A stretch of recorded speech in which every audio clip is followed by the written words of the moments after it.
dia, meus queridos amigos, meus queridos irmãos. Hoje é 16/11, reflexão do Evangelho de Lucas, capítulo 19, versículos de 11 a 28. E estamos na 33ª semana do Tempo Comum. Em nome do Pai, do Filho e do Espírito Santo. Amém. O Senhor esteja com todos vocês e Ele está no meio de nós. Proclamação do Evangelho de Jesus Cristo, segundo Lucas. Glória a vós, Senhor. Naquele tempo, Jesus acrescentou uma parábola porque estava perto de Jerusalém e eles pensavam que o reino de Deus ia chegar logo. Então Jesus disse: um homem nobre partiu para um país distante a fim de ser coroado rei e depois voltar. Chamou então 10 dos empregados, entregou 100 moedas de prata a cada um e disse: procurai negociar até que eu volte. Seus concidadãos, porém, o odiavam e enviaram uma embaixada atrás dele, dizendo: nós não queremos que esse homem reine sobre nós. Mas o homem foi coroado rei e voltou. Mandou chamar os empregados aos quais havia dado o dinheiro, a fim de saber quanto cada um havia lucrado. O primeiro chegou e disse: Senhor, as 100 moedas renderam 10 vezes mais. O homem disse: Mestre, muito bem, servo bom. Como foste fiel às coisas pequenas, recebe o governo de 10 cidades. O segundo chegou e disse: Senhor, as 100 moedas renderam 5 vezes mais. O homem disse também a este: recebe tu também o governo de 5 cidades. Chegou o outro empregado e disse: Senhor, aqui estão suas 100 moedas, que guardei no lenço. Pois eu tinha medo de ti, porque és um homem severo. Recebes o que não deste e colhes o que não semeaste. O homem disse: servo mau, eu te julgo pela tua própria boca. Tu sabias que eu sou um homem severo, que recebo o que não dei e colho o que não semeei. Então, porque tu não depositaste meu dinheiro no banco, ao chegar eu o retiraria com juros. Depois disse aos que estavam presentes aí: tirai dele as 100 moedas e dai-as àquele que tem 1000. Os presentes disseram: Senhor, esse já tem 1000 moedas. Ele respondeu: eu vos digo, a todo aquele que já possui será dado mais ainda, mas aquele que não nada tem será tirado até mesmo o que não tem.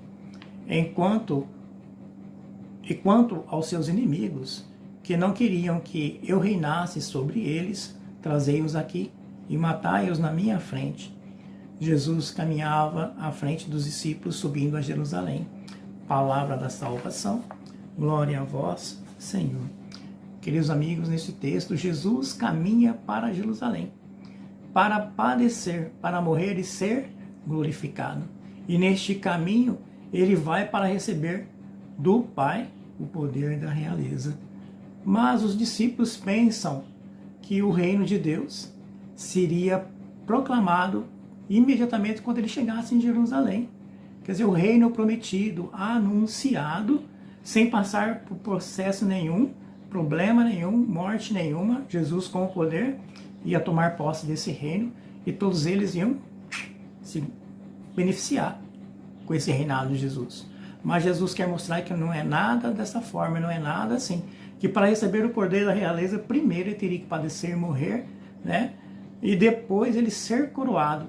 E quando ele fosse coroado, voltaria com poder.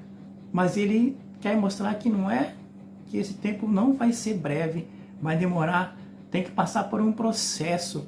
Mas enquanto isso, todos seus discípulos terão que se ocupar-se, trabalhar, fazer suas atividades, suas tarefas, segundo o dom recebido, segundo o dom de cada um dos discípulos, fazer sua tarefa e realizar e praticar a missão a qual foi recebido. E nós sabemos quais são esses dons. Cada um sabe o dom que recebe de Deus. E esses dons é anunciado na palavra, hoje também, na primeira leitura do Apocalipse, lá no capítulo 4, versículo 5, vai falar sobre 7 dons.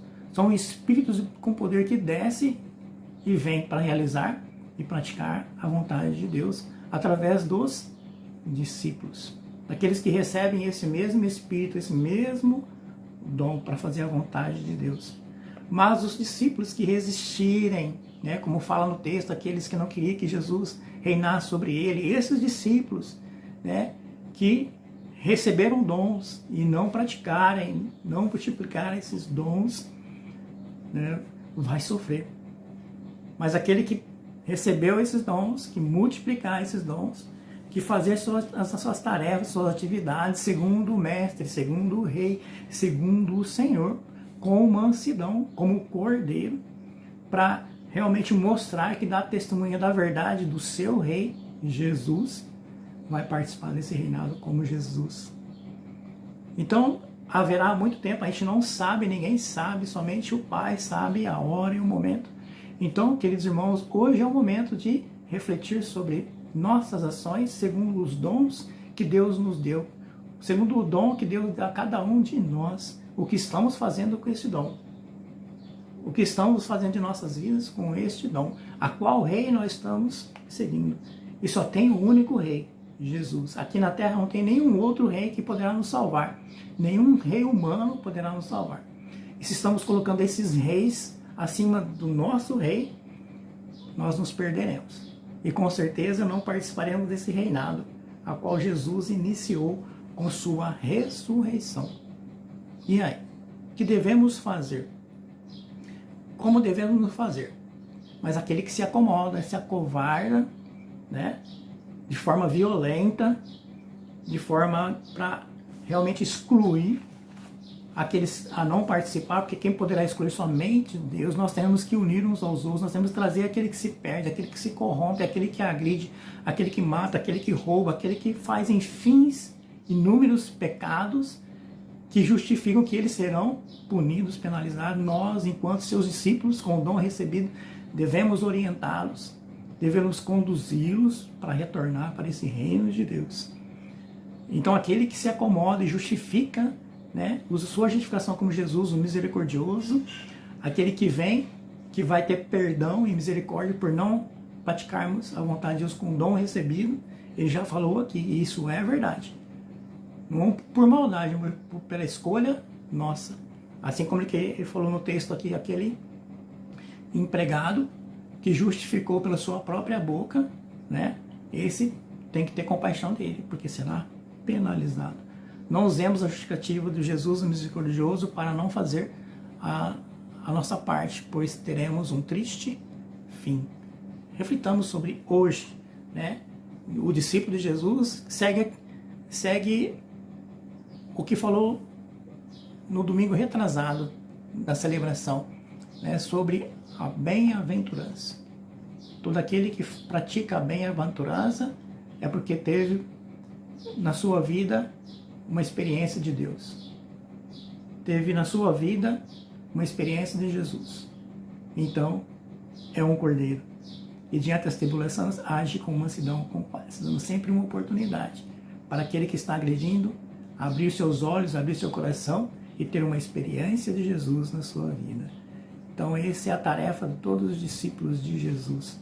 Diante das dificuldades, das desavenças, diante da miséria, diante de todas as situações ruins desta vida, devemos agir com mansidão e resgatar esses que são agressivos e trazer para o reino de Deus, não de forma violenta.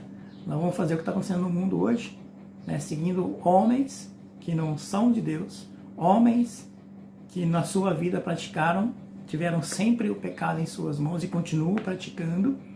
Nós estamos seguindo, nos dividindo, nos separando. E estamos perdendo a nossa identidade de verdadeira família de Deus, filhos de Deus. Reflitamos sobre isso hoje. Sejamos discípulos, portadores dos dons de Deus e praticadores, realizadores das bem-aventuranças aqui em nosso meio. Sejamos famílias, filhos e filhas de Deus. Tenham todos uma terça-feira, nesta mesma graça, nosso bom e Senhor Jesus Cristo.